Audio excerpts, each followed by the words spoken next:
പുതിയൊരു വീഡിയോയിലേക്ക് എല്ലാവർക്കും സ്വാഗതം. സൂപ്പർ കപ്പിൽ ഗ്രൂപ്പ് എയിൽ വാശിയേറിയ പോരാട്ടമാണ് നടക്കുന്നത്. ഗ്രൂപ്പ് എ വാശിയേറിക്കൊണ്ടിരിക്കുകയാണ്.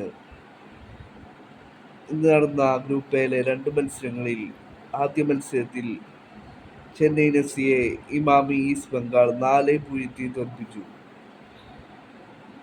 ഇന്ന് നടന്ന ഗ്രൂപ്പ് എയിലെ രണ്ടാം മത്സരത്തിൽ മോഹൻ സൂപ്പർ ജയൻസിനെ ഡെംബോ ഗോവ സമനിലയിൽ പിടിച്ചു. ഇതോടെ ഗ്രൂപ്പ് എ വാശിയേറുകയാണ്. ഗ്രൂപ്പ് എയിൽ മോഹൻ സൂപ്പർ ജയൻസിനും ഇമാമി ഈസ്റ്റ് ബംഗാളിനും 4 പോയിന്റുകളാണുള്ളത്. ഏത് ടീം അടുത്ത റൗണ്ടിലേക്ക് ക്വാളിഫൈ ആവും എന്നുള്ളതാണ് ഇപ്പോൾ ആരാധകർ വാശിയോടെ കാത്തിരിക്കുന്നത്. ഡെംബോ ഗോവ ഒരു ഇന്ത്യൻ സ്ക്വാഡ് വെച്ചുകൊണ്ടാണ് മോഹൻ സൂപ്പർ ജയൻസിനെ സമനിലയിൽ പിടിച്ചത്.